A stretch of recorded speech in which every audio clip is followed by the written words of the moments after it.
The traumas that happen to you when you're young stay with you and shape who you become. The loss of a sibling, of a parent. Only our families know the person we were before, the person we might have been. So I was very interested when I received a call from Sandra Howland Pierce. This must be Brett. Yes, hi. How are you doing today? I'm so fine, thank you so much. My relationship to Howl, to Peregrine and the final, had become entirely clouded. I wanted clarity, perspective. At least, that's what I told myself. Yes, PJ is my cousin. Peter James. We're first cousins. His only cousin, as a matter of fact. We're practically siblings. Uh-huh. It's hard to imagine it now. I haven't spoken to Peter James in, 50 years. Oh, wow. I thought he was dead. I mean, for many years now, I thought he had died. Sandra found out that Howl was very much alive through a Google alert her granddaughter set up so Sandra could track the family name. The recent news about Whitetail had put Howl back on the grid. Sandra reached out from her home in Cambridge, Massachusetts, to somebody quoted in a Minnesota newspaper article. Irene O'Connor, she told me I should talk to you, that you were writing a story about PJ. Well, a podcast. I'm sorry? I'm doing a podcast. I don't know what that is. That doesn't matter. She said she was concerned about Howl. The article made it seem like he was in legal trouble and might be in financial straits. She seemed worried about how this story might affect her family's legacy. What exactly has PJ told you about us, about his family? To be honest, nothing. Nothing? No. Well, that surprises me. How come? How come? Have you ever seen Boston in the winter? You may want to consider a little trip. I'm Brett Ryback, and this is In Strange Woods.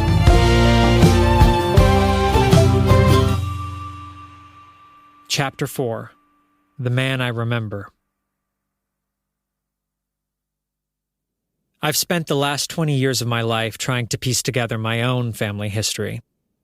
Ever since I was 13, when my parents died in a car accident in my hometown, just outside of Chicago. My younger sister and I were cared for by my grandmother, who did a pretty good job, given the circumstances. She used to tell me stories about our family, a way to keep them all alive. The whole becoming an orphan thing doesn't exactly bring the sort of attention a closeted gay teen wants in a Midwest high school. So I pushed myself to move on quickly, stealing tears in the bathroom and feeling plenty of shame about it. I spent many years foraging through my past for any shred of meaning or identity. Even now, I can't help but wonder what my parents would think of me, their gay, married son, who grew up to be a writer and a storyteller. It was that searching that brought me back to Whitetail after so many years. The happy memories of family fishing trips, 4th of July fireworks, cross-country skiing. I came for my history, and in the process, I met Peregrine and Howl. Maybe that's why I was so primed to believe that they were like me, outsiders, still dealing with the tragedy in their pasts.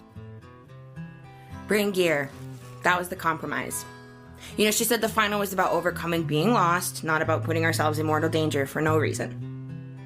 I met up with Peregrine one more time before heading to Massachusetts.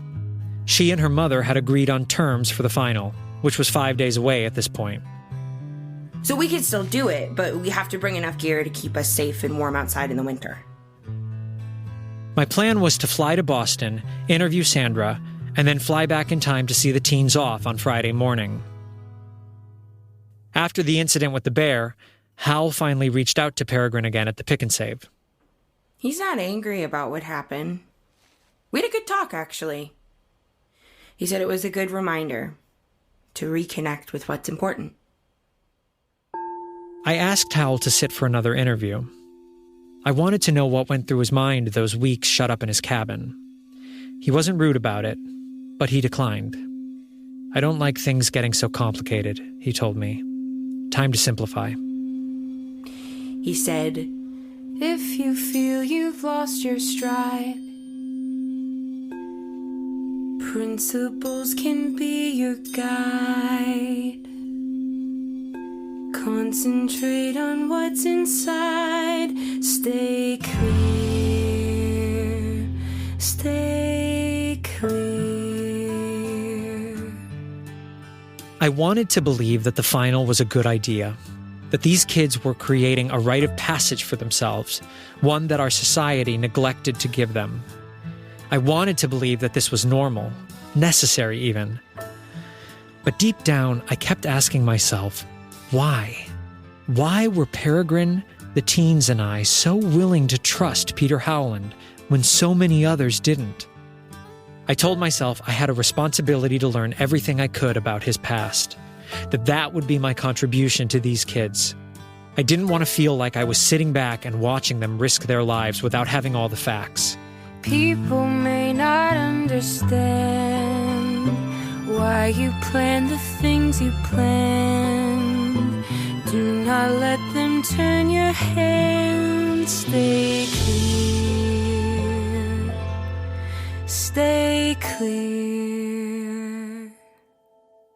But looking at it now that everything is said and done, I can't help but wonder if the pieces weren't already there in front of me. If I already knew what I needed to know to prevent the pain and suffering and resulting death that was to come.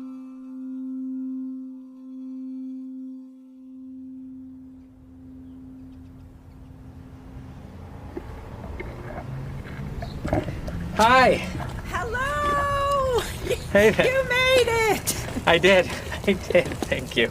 Oh, welcome. Jeffrey can take your things. Thank you guys so much. Oh my God, what a beautiful... Sandra Howland Pierce lives in a stately yellow mansion that faces away from Brattle Street in Cambridge, Massachusetts. Her driveway winds along the side of the house before opening up to a cozy courtyard with snow-covered stone flower beds and an empty fountain. It's a far cry from Howl's cabin in the woods of Whitetail. Sandra invites me into the back entrance, wrapped in a suede and cashmere shawl, alongside Jeffrey, her domestic. Feel free to take those boots off. I had some slippers delivered for you. Oh, wow. Her bright white hair is cut short and choppy, giving her a chic look befitting her position as a philanthropic art collector. I'm just gonna clip this mic here. Oh, ooh, fun. Okay, if you want to tell me what you had for breakfast, I can get a level. For breakfast, I had... What did I have? Sandra seems both nervous and excited to be hosting me. It's noon, but before she begins a tour of the house... What are we drinking? Oh, I'm fine right now. Nonsense. No. I just had Jeffrey open a fabulous bottle of the FMC Chenin Blanc Excellent Vintage from South Africa, 2012. Okay, sure. Yes. Lovely. She sips freely as she whisks me through a potpourri of architectural styles, pausing in each room to point out some detail of the framing or a painting on the wall. Yeah, I have always been a collector. Everything, recipes, art, wine, chandeliers, records. Oh, happy times. I love this one. See, I just want to hold everything as close as I can and squeeze it because what I really collect is emotions, memories. Ha-ha! Happy times. All right, just listen. Why does this thing never work for me the first time? Here we go. Happy times.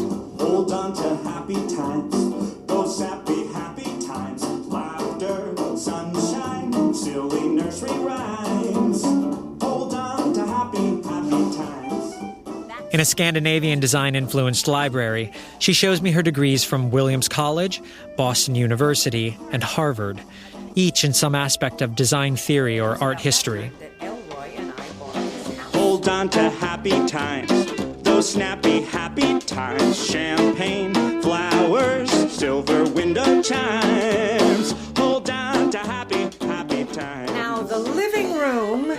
is Queen Anne. And here you see some of our awards from over the years. Philanthropy has always been so important to Elroy and me. Yes, that's a real Picasso, by the way. When you're feeling blue, what to do?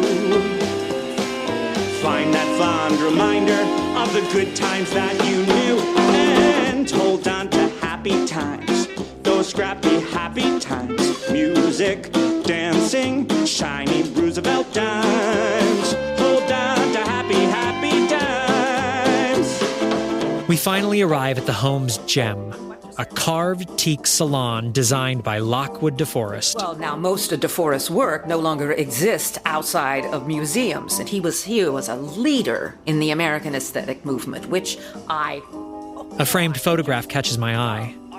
Tucked between a biography of I.M. Pei and a book authored by Sandra herself, I instantly recognize a stout young man wearing a pair of black, wire-framed glasses. Is this Peter? I'm sorry? This is Peter in this picture. Oh, well, I forgot I had this out. He's maybe 19 or 20 years old, holding one end of a large ribbon being cut by two gentlemen in the middle. They all wear dark suits, smiling big for the camera. Who are these other men? That's my Uncle Deggory. That's PJ's father.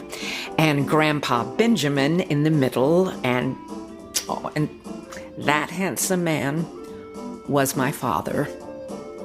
What are they celebrating? This was the opening of a new branch of the company. I hadn't realized I kept this. All of them dead now. Except Peter. Yes, of course, except Peter. All except him. Now, which room was your absolute favorite? With zested limes. Hold on to happy, happy. Those snappy, scrappy, snappy. Hold on to happy. Hold on to happy. Hold on to happy. Some things keep better than others, I suppose. We sit in the salon next to a picturesque fire. We're surrounded by boxes that Sandra had Jeffrey bring up from the basement. He refreshes our wine as Sandra pages through an album of laminated documents. Ever since my husband passed 6 years ago, I have been fascinated by tracing my family tree, and I've collected all this stuff over the years. The birth certificates, deeds, college essays, and every time a relative... The sheer amount of preserved memories gives an almost royal veneer to the Howland line.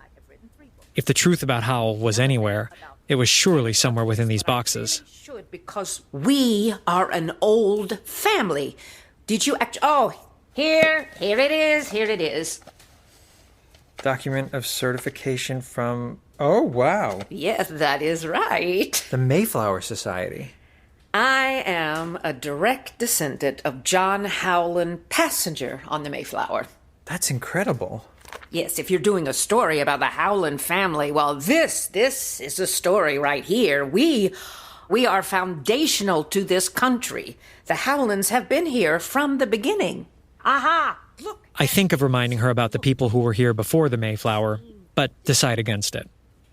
He fell off the boat. What? He fell off the Mayflower. Yes, he did, right into the Atlantic Ocean. And they had to throw in a rope and drag him out. He could have died. And then none of this would be here. The whole Howland line. That's right. And when you really think about that, the Roosevelts were cousins. The Bushes, Nixon, and Ford, although from a separate branch. Good thing they got him back on board. Yes, it really is. To lose even just my branch would have been a grave tragedy for this country. In what way? Because of Helion. Helion, the largest weapons manufacturing company in the United States of America. In 1922, my grandpa Benjamin founded Helion with Vannevar Pierce. my husband's grandfather, in case you were wondering how we were set up, and... I knew about Helion from researching Sandra before I arrived, but I still find it difficult to wrap my head around the implications. Peter Howland is an heir to a company that Time magazine called the engine of the U.S. military-industrial complex, presumably making him an inheritor of an unfathomable fortune. It is our legacy. Backwoods living, no car owning, outhouse using Peter Howland. Wealthy beyond imagining, thanks to decades of government contracts to make the most sophisticated and deadly weapons known to humankind. You have to understand, this is so strange. The Peter Howland that I know, he's off the grid. He doesn't... Wait, I'm sorry. What does that mean, off the grid? He lives in the woods, doesn't have electricity, doesn't use running water, hunts for his food. Oh, my. Yeah, so to think that... I mean, does he know that he has all of this? Has all of what? This inheritance. I assume that he's entitled to... Well, I guess I should ask, is Peter an inheritor of this estate? Well, now that is a complicated question. How so? Well, PJ was, sorry, Peter James. I keep calling him PJ. That was his family nickname. He hated being called that. They didn't get along, Peter James and his father. Oh. How well do you know Peter James? I thought I knew him better than some people, but this is confusing me. What is this? In my head, I guess this is maybe foolish of me, but I thought of Peter as an underdog, not someone who grew up well off. An underdog. It's just so different from where he is now, and I guess I'm wondering why. Well, he always was a different child. That's what my father would say. How so? The man I remember was careful and coy. Easy to miss him, dressed in brown corduroy. But the man I remember was only a boy.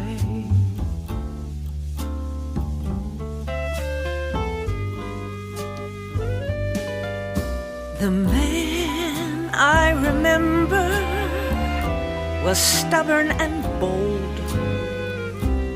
couldn't be counseled and would not be controlled. But the man I remember was 19 years old. All those years, unhappy years. It's silly to say when I think of it now, the reason I wanted you here. I felt that I needed to warn you somehow. Warn me. But I'm wrong. Surely I'm wrong. When was the last time that you and Peter James spoke? Oh, in person? It was before he left for the war, for Vietnam. He enlisted in the Marines. It was very sudden. You mean he was drafted? No, he enlisted. Are you sure? Am I sure? Darling, I'll never forget it as long as I live. Why is that? The man I remember had truths to obey. And when they were broken, oh, the hell we would pay.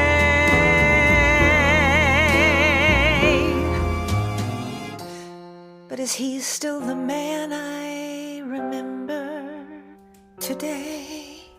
Oh, I'm sorry. I'm very warm just now. I'm going to ask Jeffrey to, would you like some more wine? No, thank you. Oh, sorry.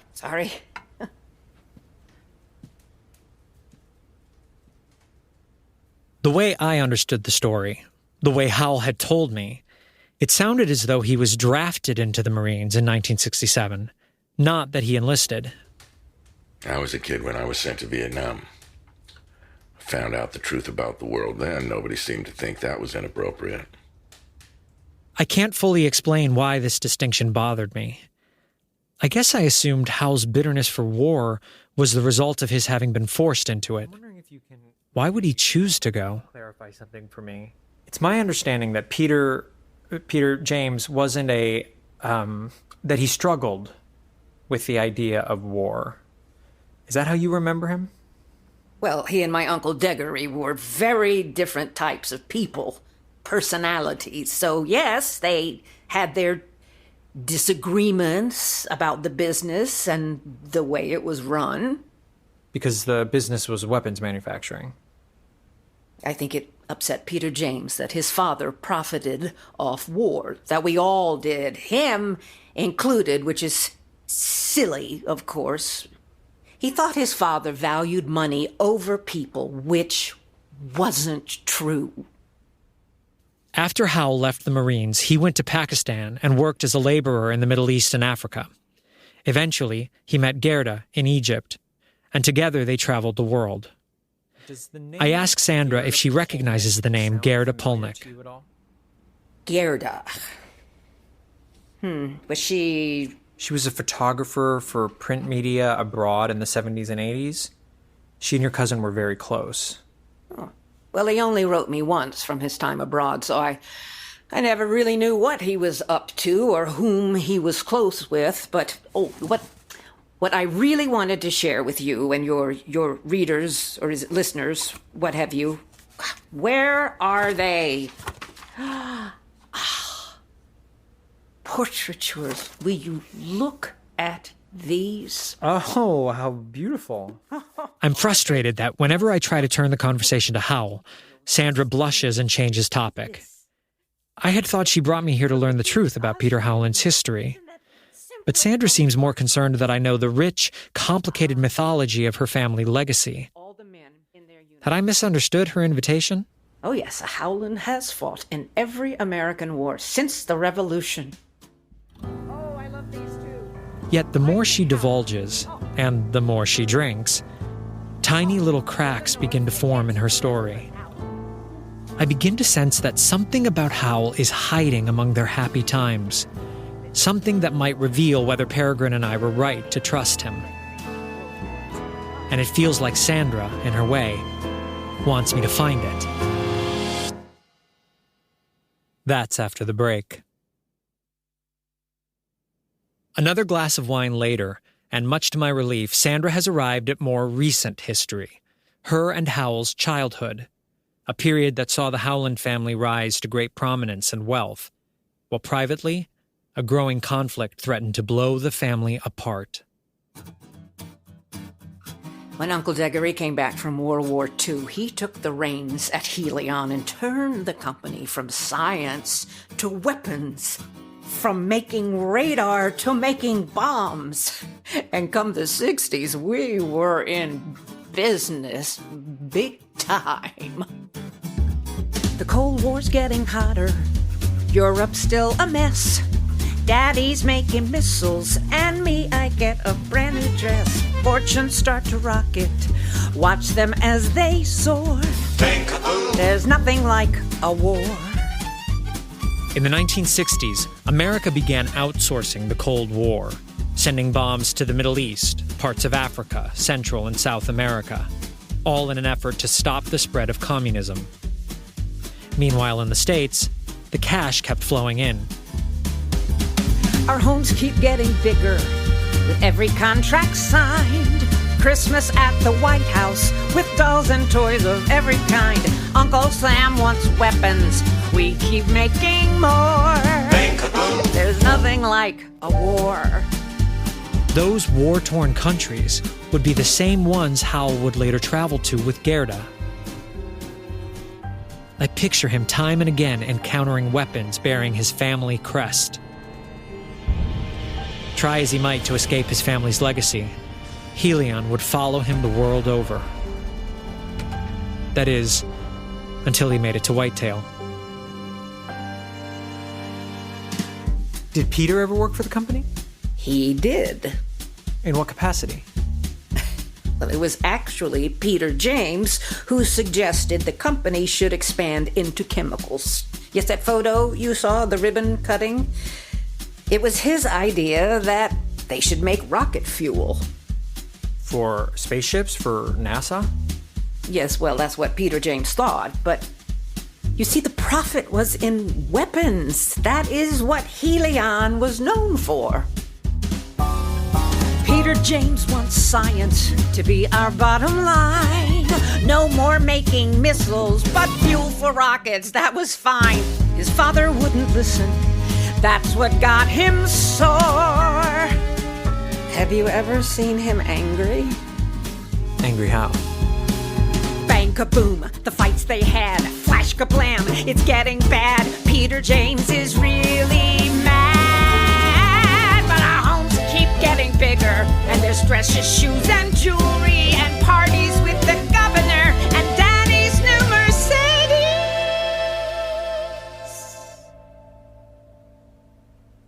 Are you talking about specific instances of outbursts, or... He learned it from his father. I'm not excusing anything, but Uncle Deggory was a very punitive man, and when you didn't follow his principles, he would react. Punitively? When it comes to family, settling a score, there's nothing like a war.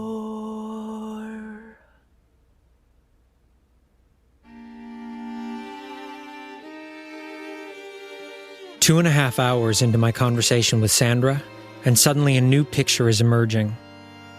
Peter Howland may have been born into a world of wealth, but not a world of love. Fate handed me my hardship, but Peter Howland's trauma came from within his own family. And the lasting results of that trauma would soon become very clear. What was your relationship with your Uncle Deggory like? Oh, well, he was like a second father to me, especially after my father died. How old were you? 13. Wow. Me too. Really? Yeah. Both my parents. So much pain.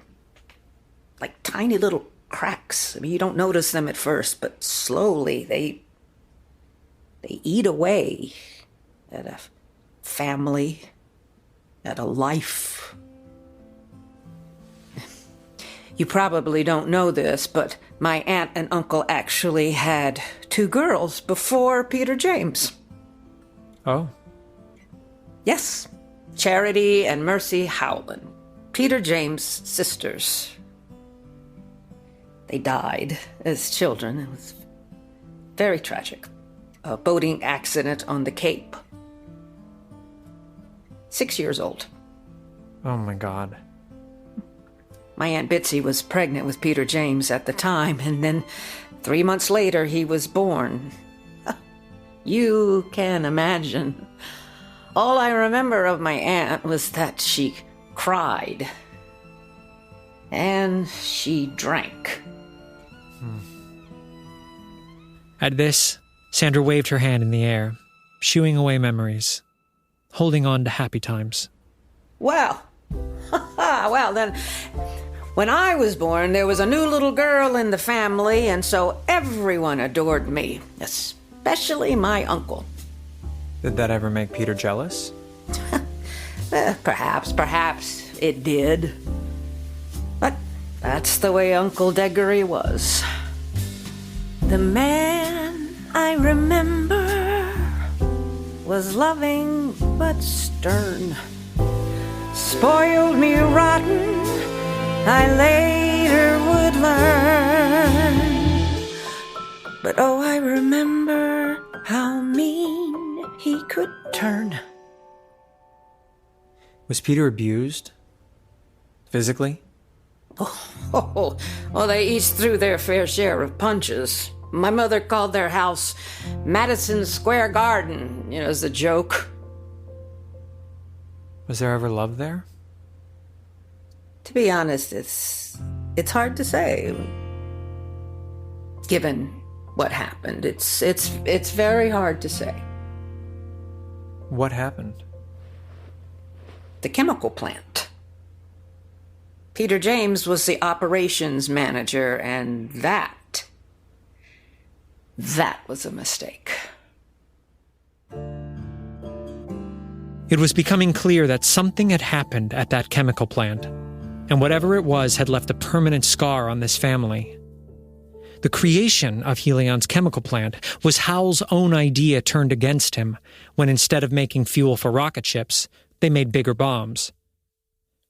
I think back to my last interview with him, about what he said about money and war. There is nothing so pure in the heart of man as the hunger for power and gold. He spent those years after Vietnam running. Was he running away from Deggery?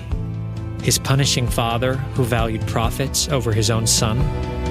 Inside me an anger was born again for injustices I couldn't cure. Was it the war at home that turned Howl against society at large? The realization that, however noble we say our intentions are, human beings will always be seduced and blinded by what they think they can conquer and control. Is that what he thought about the people of Whitetail? About Peregrine and the teens? About me?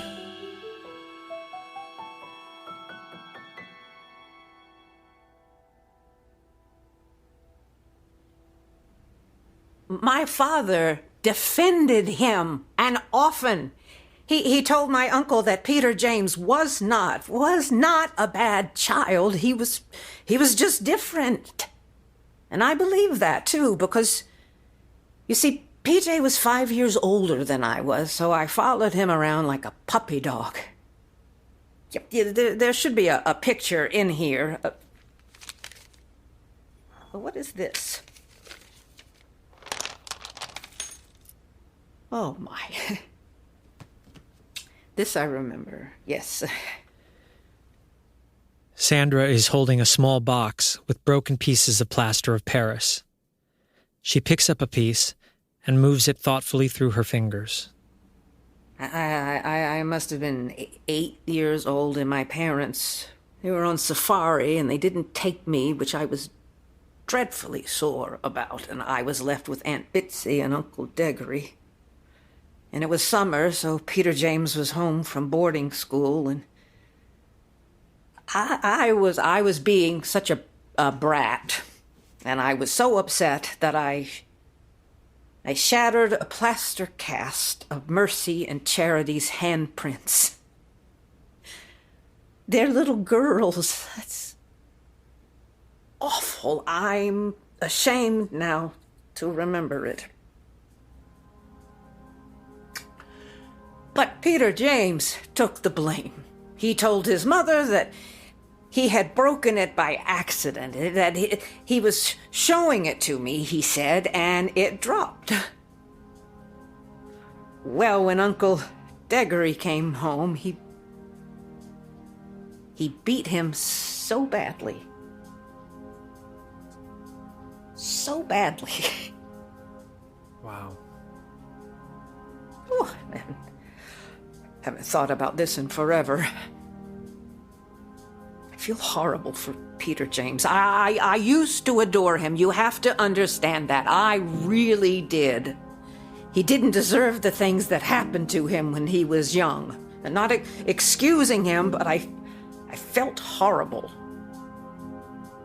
A few days afterwards, I remember, he took me hiking out in the woods, out back in the woods near our house. Peter James made a fire, didn't use any matches. I thought it was magic. I thought it would never go out. I sat and listened, stared at the sky. He taught me to find the North Star. Peter James was a vision, how he'd sit in his sadness, so tenderly pressing his scars. Pain is good, he said. Hurt is real.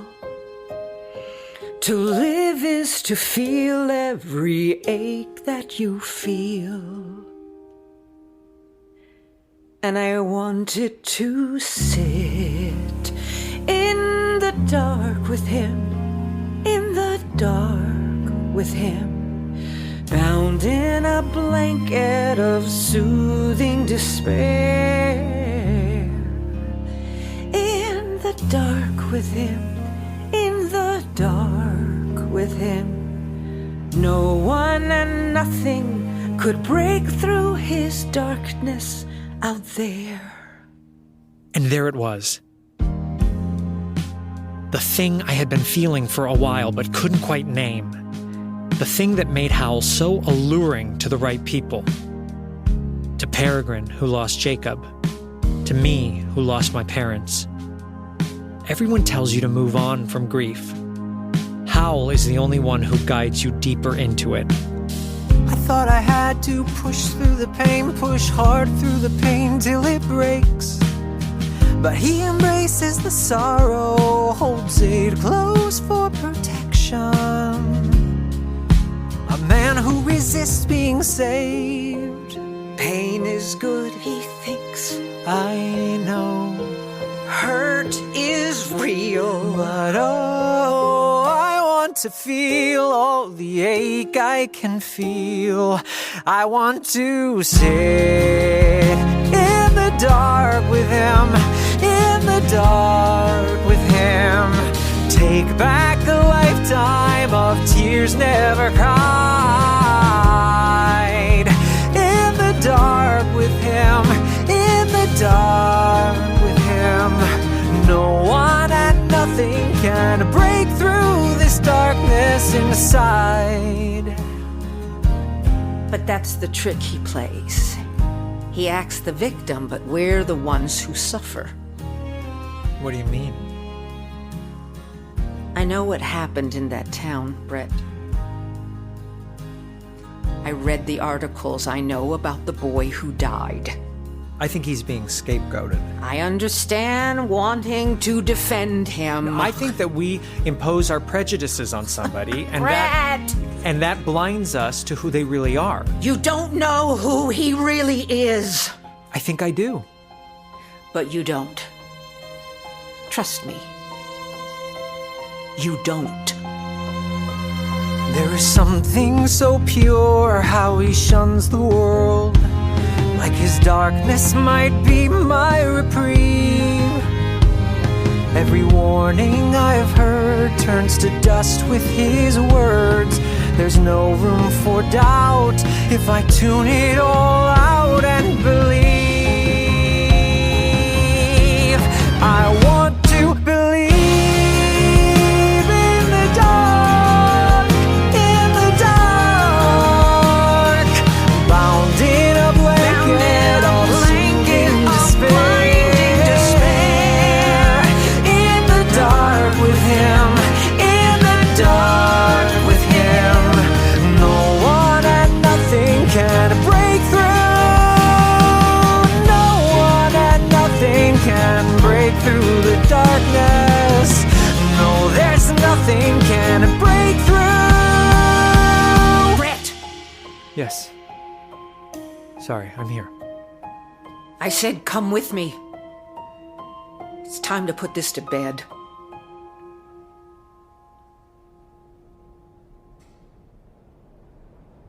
Hold on to the railing. You're younger than I am, and I need to hold on to the railing. Yeah, now you'll see the real collection. Sandra is taking me down to her basement. By this point, we've been talking for nearly 5 hours. The sunlight is gone. Here in the darkness, The cold, damp Boston winter can't be kept out. It was over here. I know I had it in here. I just need to keep... What is this? Some of this stuff is just... She paws at stacks of boxes, looking for what, I don't know. Biggest mistake they ever made, trusting him with a chemical plant. I was still trying to put all the pieces together. The chemical plant, Howl's relationship with his father, the fact that he went to Vietnam by choice. Where is it? What was it that Sandra was holding back all these years? My father didn't want to see it, but PJ was the one in charge. He knew what AP could do. I would find out later that AP stands for ammonium perchlorate, a compound used in rocket fuel. It's incredibly unstable and dangerous to store in large batches. Sandra finally locates a box of envelopes and begins rifling through them. One with a lot of stamps catches my eye. I pull it out. Oh, this one's from Peter. No, we're not looking for a letter. Can I open it? It's nothing. Forget it. I open it anyway. It's dated February 1988 from Antigua, Guatemala. I quickly glance through, and my eyes land on the name Gerda. Howl writes that he's fallen in love, but fears that he will hurt her. A few lines down, he asks Sandra to keep his inheritance safe and to use it if she needs. Wait. I have so many questions, but not all of them will be answered. Why did Peter want you to take care of his inheritance? Because he knew. Deep down, he knew he wasn't entitled to any of it. I mean, it says that he... Why should he be entitled? My father died because of what he did. And then he goes off to war. Off he goes, and we're left with the pieces. What did he do to your father? I'm trying to show you. Look! Sandra shoves an envelope in my hands. Inside are folded up news articles about a chemical plant explosion in 1966. My mind is racing to keep up. I want to ask Sandra about Gerda, about why Howl thought he might hurt her. But she's become a hurricane, and there's a lot to take in. He knew about the cracks in the drums. The tiny little cracks. He told me. What exactly did he... He told me!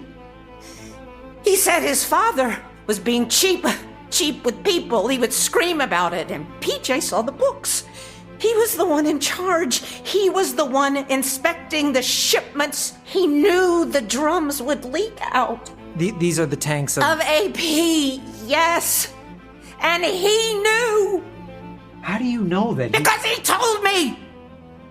He screamed about how the cheaper drums would leak and the storage barns would slowly turn into bombs.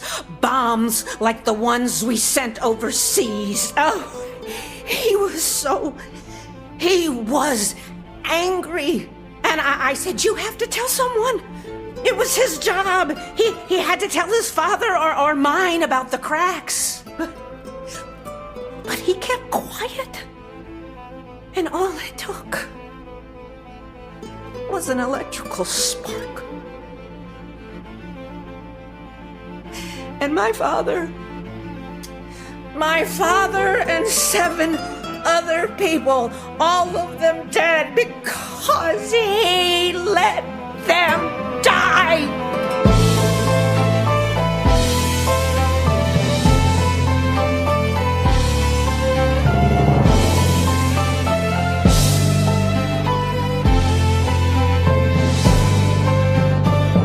Helion paid out millions in settlement, and the chemical branch of the company shut down immediately. The articles mention the faulty drums, the danger of storing ammonium perchlorate in large quantities, and yet a formal investigation determined the entire thing was an accident. No one was held responsible. I don't understand why you're... Because he's tricked you. He's done it again. You think he didn't kill that boy? You might as well be blind. He is an evil man. And he will let you die out of spite. And he will call it principle. If you feel you lost your stride, principles can be your guide. Concentrate on what's inside. Stay clear. I couldn't process everything I had just learned, but I understood what Sandra thought she knew. Howl had let 8 people die, his own uncle, in order to spite his father's greed. For Sandra, the acknowledgement of his guilt was in the fact that he enlisted in the Marines and never returned home. People may not understand why you plan the things you plan. Do not let them turn your hand. Stay clear.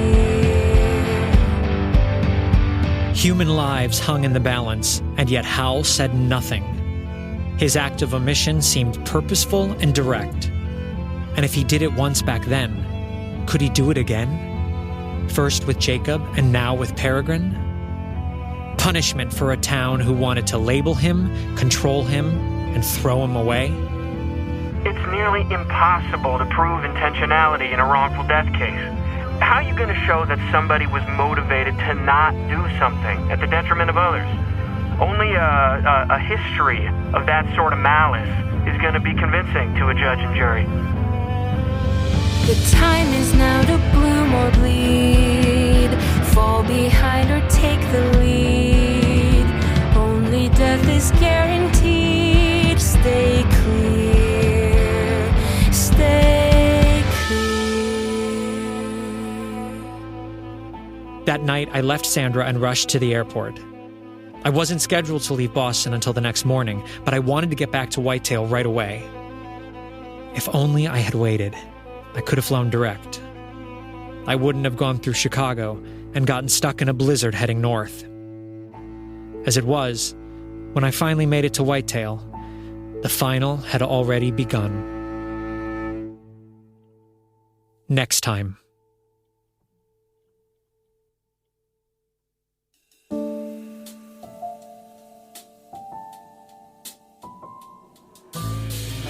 In Strange Woods is a production of Atypical Artists.